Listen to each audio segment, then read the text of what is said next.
Welcome to another episode of Marinoni Time. I'm Alex Marinoni, and today I'm joined by a very special guest, former Rutgers and New York Giants running back and current CEO of Jersey Joe Fitness, Joe Martinek. Joe, I hope you and your family are doing well during this crazy COVID-19 pandemic. Thanks, Alex, for having me. I appreciate it. Yeah, I hope everyone's staying safe, everyone's following the guidelines, and over at the Martinek household, we're getting a little bored, but we're doing our part to try to do everything we can to stay healthy. Yeah, it's been pretty crazy out there, and it's probably taken sort of a curveball to your job at Jersey Joe Fitness. Can you explain what you're doing here with Jersey Joe Fitness? So Jersey Joe Fitness, I created about a year and a half, 2 years ago. I've created a couple of companies, clothing, fitness training, but I wanted to connect with as many people as possible. And I realized if people wanted personal training, obviously they have to live in north to central Jersey, most likely to do some training. And I know I've lived in Italy and played football in Italy before. I've been all over the country. I wanted to help as many people as I could. So I decided to create a fitness website that created customized personal plans, upwards of in-home workouts, regular gym workouts, HIIT type of workouts, nutritionally, anything. I've had the privilege to be coached by the top, fitness gurus in the world. Some of these people that I've trained with since I was in middle school are now, professionals in not just country, nationwide, worldwide.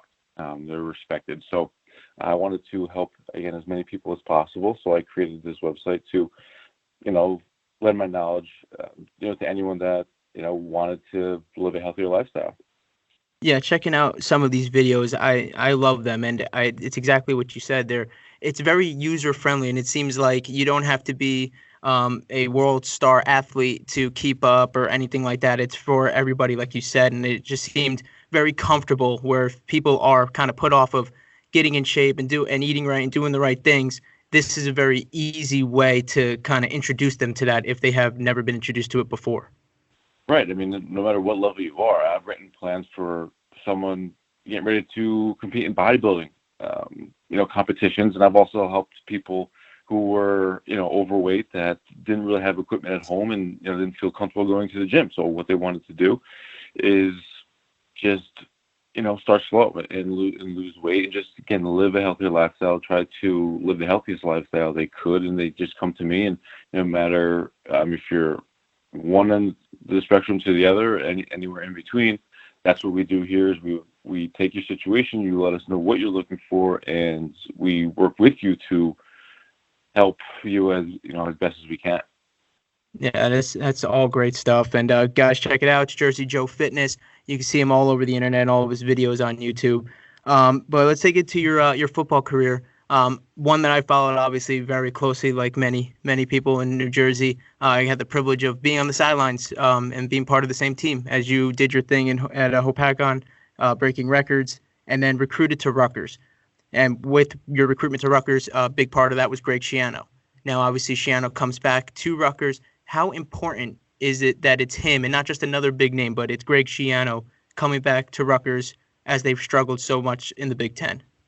So what's big in college sports is recruiting. And, there's no doubt about it that Coach Schiano is one of the best recruiters, running, especially in the nation, especially nowadays. He can go into any living room and pitch you as one of the best there is. He also has the experience to back it up. He was one of the youngest defensive coordinators in the NFL. I mean, when you're a high school kid and you see Coach Schiano and his name and what he's done, but then, kind of learn a little bit more about him and his past and his coaching history starting at such a young age. I mean, it's pretty impressive. So no matter what side of the ball you're on, you want to play for a coach that's going to go all out for you, who's going to treat you like a man. He's going to teach you how to become a man, and he's going to make you NFL ready. Look at the teams I've played on at Rutgers. Other is a good the amount of Rutgers players that are in the NFL now are mainly from those teams that I played on.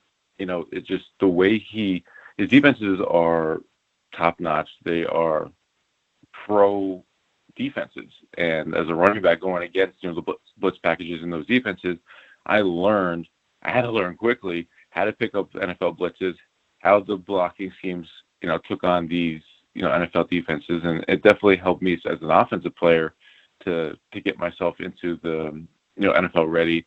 Let alone if you were a defensive player going through it yourself, it would be an easy transition. Absolutely. And I think what he does a great job as an outsider looking into it, like you said, getting guys ready for the next level, getting guys into the NFL and all the Rutgers NFL players under his umbrella. One of the things, like if you look at a guy like Devin McCourty, you would think he was a 5-star recruit, but he's getting guys that are 2-3-star recruits, and he's turning them to not only great college players, but he's turning them into NFL players, which is something that I think goes kind of hidden here. People are seeing the name and they have their reservations about bringing him back in the Big Ten. Will he have that same success? But it's not just about grabbing all the 5-star athletes you can and putting them on one team. He's grabbing 2-3-star guys. He's keeping the homegrown guys, and he's getting more than they probably ever thought they could get out of each player. Yeah, I mean, that's a great point. Something I didn't even mention that, Jason McCourty was who all the colleges wanted to go to, and then Rutgers was able to get Jason and Devin, and at the end of Devin's career, you have to look that he might be a Hall of Famer. He's on his way there. Like, look at his resume; it's impeccable. So, taking these 1, 2, 3-star guys and developing, that's just a testament to him and his staff that he puts together. A lot of his staff now is a lot of the guys that were there when I was there. But like, I kind of go back, into the development of those 2, 3-star guys. He's doing it with a pro system, and that's how you're learning the college game. So transitioning into the NFL is a lot easier, and you pick it up a lot quicker, and that allows you to stay and have those long, wealthy careers.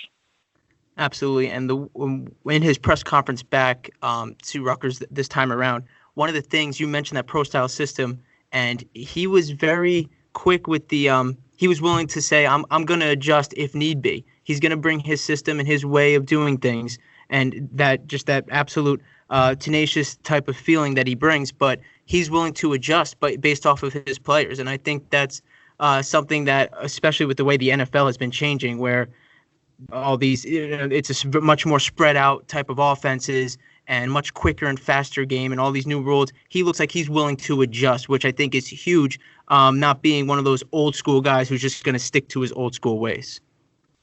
Right, and he can absolutely be one of those old school guys if he's stubborn and say, hey, my system's worked and I'm not going to change. But, it's, the athletes are changing. Everyone's getting, a lot bigger, but they're also getting a lot faster. So you have to adjust in your style, especially defensive-wise, to compete with these, these quarterbacks that are dual threat. That seems what how the NFL is going, that not only can they throw for 300 yards a game, they can also run for 100, 150 yards and, be a complete game changer, flip the field on you at any second, at any play. So it was encouraging to see that he's going to, I'm sure he's going to assess his roster, his recruiting class coming in, and like I said, bring coaches in to help him make people fit where, they're going to help the team the most. Absolutely. Now, going back to your days there, your sophomore year, you go for over 1,100 yards, all-purpose yards, nearly 1,000 on the ground itself, and then you're asked to move to fullback. How was that transition? Because, growing up, you've always been the tailback, the lead back, and then asked to take a much, I guess, as far as the star power role, taken down a notch and doing all the gritty work. How did you take that? And was there ever a thought of, maybe this isn't the place that's best for my career, or did you think maybe this is the better part for my career? So honestly, I didn't like to move at all. Being the running back my whole life, that's where I was comfortable. That's where, I proved myself in the Big East to be one of the best conferences in the nation. Almost being 1,000-yard back over, 1,000-yard, 1,100, all-purpose guy. I felt that was, that's where I was meant to be. I was brought there as a safety and then switched after my during my redshirt year, and again proved myself on the scout team. So I wasn't too happy with the move. Obviously, I was have the mindset of I'm going to help the team as best as possible and do whatever I can. And trying to be a captain on the team, I wanted to be a leader. I wanted to lead by example. So obviously, I never mentioned or never showed any resentment or anything, especially playing. I did what was asked of me. I tried to, change my eating regimen to gain as much weight as possible. But in my head, there was everyone around me, family, coaches, everyone said this is the best move for me. So I went with it. And again, I made the adjustment. I did what I had to do to, again, put on the weight and try to be the best fullback I could be. I knew that I would be a dual threat guy. And, we had Coach Signetti at the time who was the Pittsburgh offensive coordinator who was working in the NFL with the St. Louis Rams at the time. And, Hynoski just got drafted. So, I was definitely optimistic, and Coach Signetti had a lot of passes out of the backfield for the fullback. So I felt pretty encouraged. My only, again, concern was, am I really going to be an NFL fullback? These guys are, 240, 250. Ray Lewis was a linebacker at the time, and I kept thinking, I have to go meet possibly Ray Lewis in the hole. I'm 225, maybe 230, and Ray Lewis is, like a 250, 260 guy who's just rock solid. So, didn't really see myself doing well if I ever met him in the hole. Right. And that's kind of where my head was. But I knew, going into the NFL, I was going to probably be a special teams third down guy. So, I did what I had to do. I listened to the Coach Schiano's, leadership, and my support staff around me said it was the best move. So, I made the adjustments and did what I had to do. Yeah, I have to say, I know you're in a much different shoes than I am, but if somebody said I had to go block Ray Lewis in the hole, I think that's enough for me to say, no, I'm okay. I'll change sides of the ball, maybe. But I'll try. Go right at his ankles, but that's the best I'm doing. I mean, it must have been a little bit encouraging, though, knowing how he used Brian Leonard before you, and when he was with Ray Rice, and when Rutgers first really got on the map under Schiano. So it had to be a little encouraging knowing, okay, you know what, though, he does feature the fullback as one of his primary guys, not just the typical fullback. I'm a block 95% of the time, catch you off guard once in a while. Right, exactly. Another great point that, it was done before, a running back moved to fullback, a few short years before me, that had a pretty good, NFL career. I think Brian Leonard 4 to 6, 7 years in the league.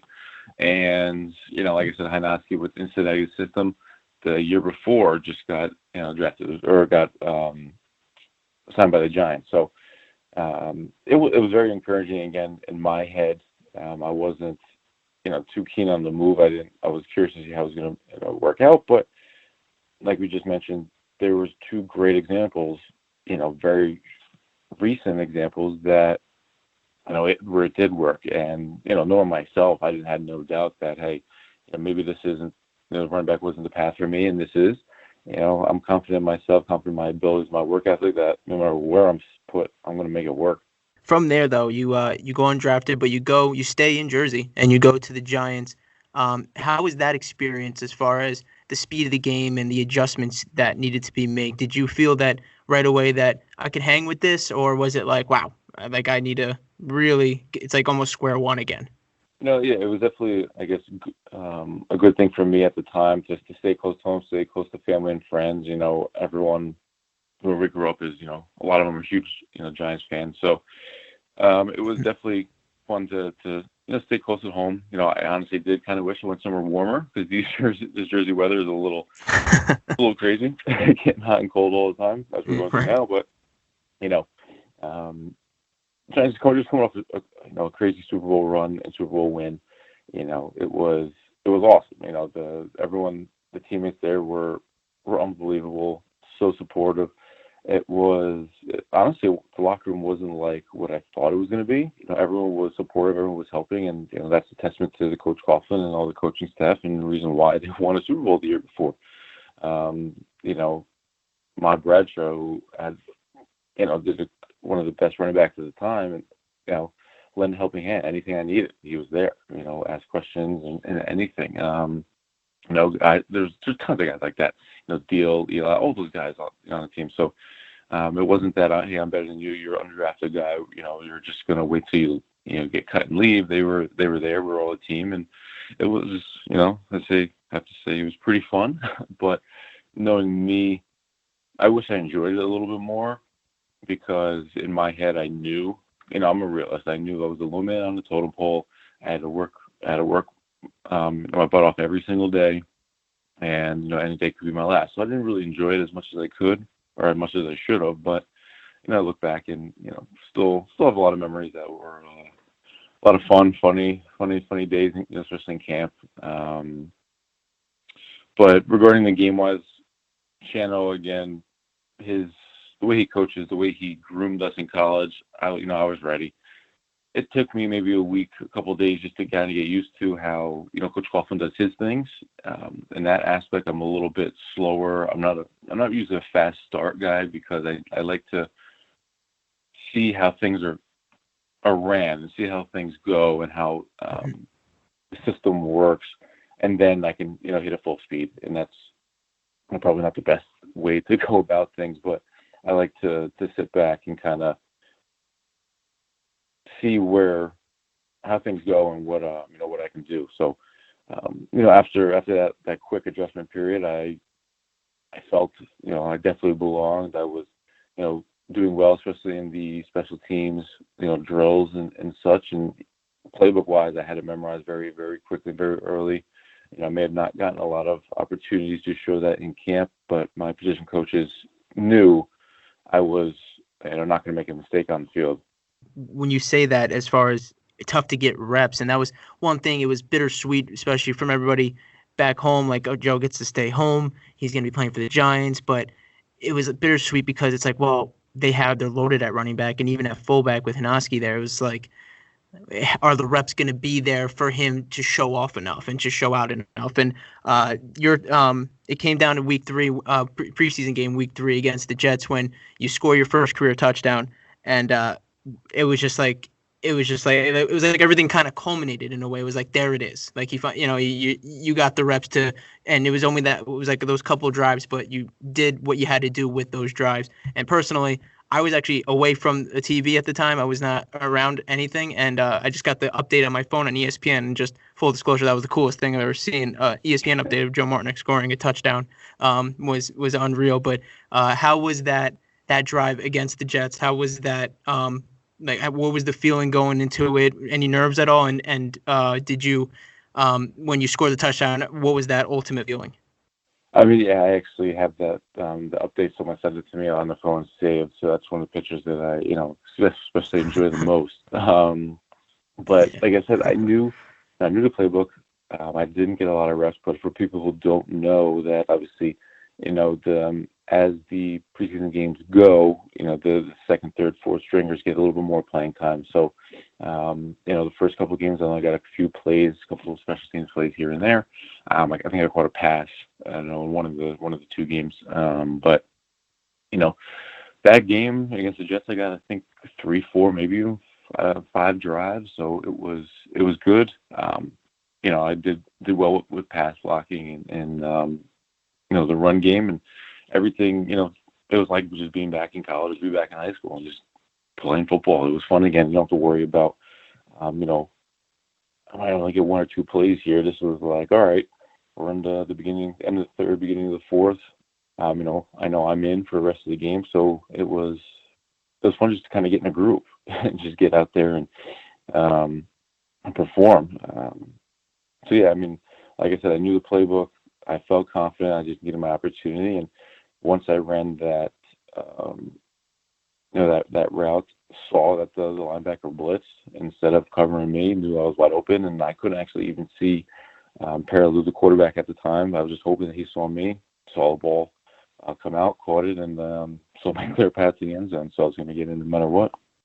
That's great. And then obviously you finish off there, and then from there, a couple years later, you end up, like you said earlier on the show, you talk about going to Italy to play football, playing for the Parma Panthers. How did that come about, and how was that experience? So what people don't realize is, probably more in Europe, but even in Italy, that they love the NFL. They love watching. They have favorite teams. They wear the gear all the time. that I talk about all the time. So they have a little league that's backed by the NFL back there, and I think the NFL backs a few leagues that, in Germany, I think Austria, a few countries over there. It was, it came about after I got cut by the Giants.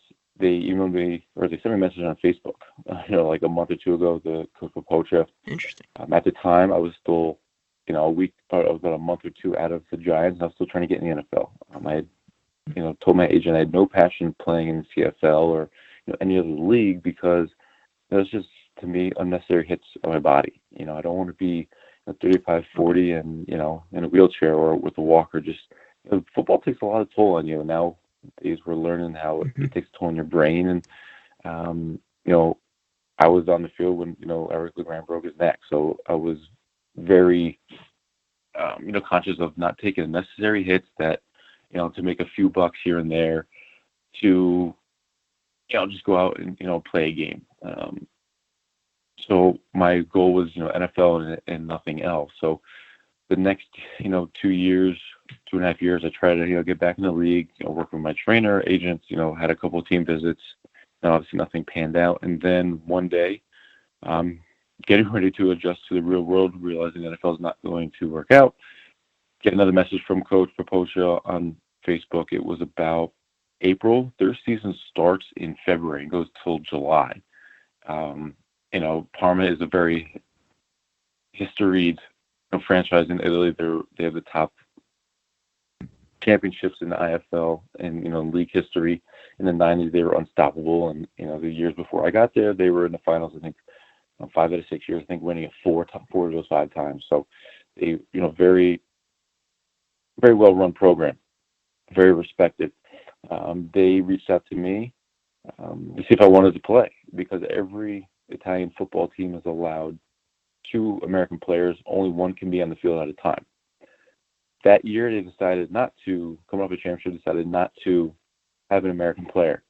They get about halfway through the season. They're finding some holes in their game, and, they wanted to bring an American on, and, he reached out to me. I looked at it. I remember I was at the kitchen table with my father there. I looked at it. I turned to him and say, they just emailed me, asked me if I come, and I think I'm going to do it. He says, yeah, why not? You're not, this is the right time in your life for you to do it. So we got all the necessary paperwork, visas, everything as quickly as possible. About a week and a half, 2 weeks later, I was over and living in Italy.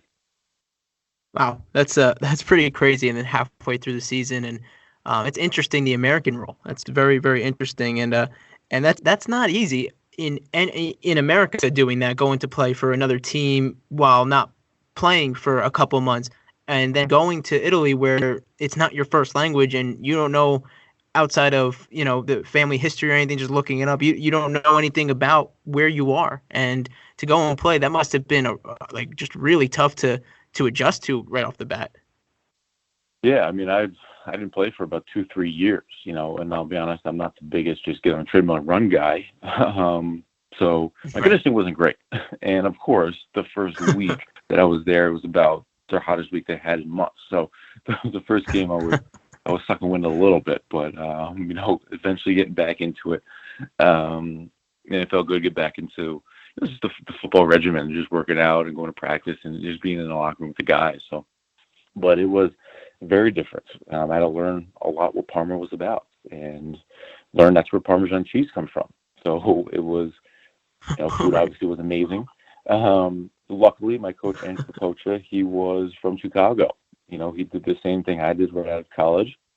He met his wife over in Italy as he was playing for Parma himself years ago. Ended up marrying her, having a couple kids living in Parma. So then he took coaching reins of the team. So he obviously, America was his first language. So I was able to help the transition a lot, having, American coach and being in the same position I was, so it definitely helped, being able to reach out, ask some questions, and kind of just see what the layout of the city was. So, and luckily my teammates, a lot of people over there, they do speak English. It's not, broken English, but they understand. Ever since I learned I was Italian when I was younger, I've always wanted to go. So it was a dream come true for me. I knew a little bit of Italian, but once I was over there, I actually been able to pick it up pretty good. Kind of just the key words, key phrases. And everyone over there was so nice. I would try to speak Italian. Obviously, I'm just big American with a lot of tattoos, so they knew I wasn't from there right away. So they would see I would be struggling trying to speak Italian, and they would just speak English to me. They appreciated I actually tried to speak Italian to them right away in their native language. So it was, it was definitely a lifetime experience. I try to go back every year. I wasn't able. I was supposed to go actually in a month. Obviously, I'm not going anymore. But Right. ever since then, I've gone almost every year to Parma, watch their games, and just hang out with the friends I've made there. That's great. Now I know you mentioned before that right away after being cut from the Giants, you weren't going to just play for the CFL or play for another league like that. But do you think that if the XFL was around during that time, or even like a year or two later, while you were trying to get back to the NFL, you would have tried to use that as a stepping stone back into the NFL, or was that just part of I didn't want to take any more hits than I needed to? I'm just it's NFL or nothing. I say absolutely yes now. At the time, I'm not sure what I would Mm-hmm. think because, like I said, I was pretty adamant about not taking additional hits. I do know that what people don't realize with the CFL, their contracts are, I think they're 2 or 3 years, and the money isn't great, type of thing. At the XFL, which I hear, I'm not. Again, I don't know the stipulations of their contracts and how that works. Um, I wish this was right now. I wish this was about 2013, 14, and I would, hop on it in a second. Um, Mm-hmm. but I don't really can't really think what kind of where my mind was back then and how I would feel if it came up. But I love what they're doing with it now. Yeah, do you that was my next question. Did you appreciate the product? Did you watch a lot of it or even some of it to see the differences between the broadcast and just some of those rule changes? Did you like what you were seeing from that? Yeah, it was awesome just with the rule changes and it's kind of that comedic aspect of interviewing players literally right after a play happens, even if they screwed up, and it gives the people some insight on the coaches and how they call plays and how things work. And now the plays are just like a bunch of random words jumbled together, but in a football player's head, it's perfect English. So it kind of gives some people insight of more of the mental aspects of the game and what it takes to to be a football player. And then you realize okay, this is how the XFL does it. You can only imagine how the NFL does it, and the what's the right word? The intensity in the NFL. So I kind of wish that I wasn't a little bit older now and have a career right now, or else I would try to get back in shape and jump into it myself. Now, with your experience playing under Tom Coughlin, is there any shot he allows that kind of access for his team, and would he be able to coach in the XFL, or is he like hell no? Absolutely not. Not even close. I mean, everything is so close to the chest. Everything. That's why it kind of was easy going from Schiano to Coach Coughlin, because everything is ran the way he wants it, up down to every little detail, down to the temperature in the meeting rooms. And I'm not kidding. That was a stipulation. We were on a away game. Schiano had this certain temperature in meeting rooms. Coughlin with Coughlin time. People don't know if it's 5 o'clock. If you have a meeting at 5 o'clock and you're there at 5, you're late. Coughlin time is every clock is 5 minutes fast, which I still have my clocks 5 minutes fast today. I like that. I like being early. I hate being late more than anything. So, the meeting room clock will say 12, but your phone will say 11. 11:55. So, there'd be no chance he would last in the XFL. Wow, that's pretty crazy, and it still has that lasting effect on you. That's pretty insane. Last one for me. The NFL came out with their all-decade team. I'm not sure if you had a chance to look at it, but if you did, was there any names that you're surprised aren't there, or did you think they pretty much got it right for the most part? I know. Just the kind of I didn't look too much into it other than the running back, obviously. To think of Adrian Peterson I'm not sure. I'm pretty sure he wasn't on the list. I think that's where I heard the conversation where he was kind of on or off. What he's done. Just you can tell just from his work ethic and what he's done. Having a 2,000-yard season and doing it after an ACL tear. Less than a year away. That's the only surprise for me. My favorite running back growing up was Barry Sanders. I watched him throughout the 90s growing up and try to emulate him. I remember one broadcaster said that he never gets hurt because he never lets the defender get a clean shot on him. That always lasted with me to, know when to go down or be so shifty that they can't get a clean hit on you. So obviously, if there's any question that he was on the list, but that's probably the only question I would see with it. Yeah, I had two problems with it. One of them was the fact that they only had two quarterbacks. I felt like there was three or four that could have been considered for the list, so just to limit to two felt like was just kind of wrong. But my biggest problem, which I'm surprised you didn't have, was there was no fullbacks, no fullback position on this list. Yeah, well, it's kind of my, going back that the fullback's been kind of phased out nowadays. It's, fullbacks was an essential part of an offense, 15 years plus ago. And nowadays it's kind of, obsolete, and you better be a good special team guy if you're going to have the fullback title. That's good stuff. Joe, I just want to say thank you for the time. I really appreciate it. This was a great interview. And everybody check out Jersey Joe Fitness. Joe is the CEO and does the home personal trainings and meal regimens and everything he said in the beginning of the episode. It's a great thing. Check it out. Again, Joe, thank you so much and stay safe during this pretty crazy COVID-19 pandemic. Yeah, I appreciate having me on. It's been a while since I saw you. I'm back in town now, so couldn't get too forward from my hometown. So I appreciate all the kind words and everything. And if you ever need a home workout at home during this crazy time, you just send me an email. You got it. I appreciate it again, Joe.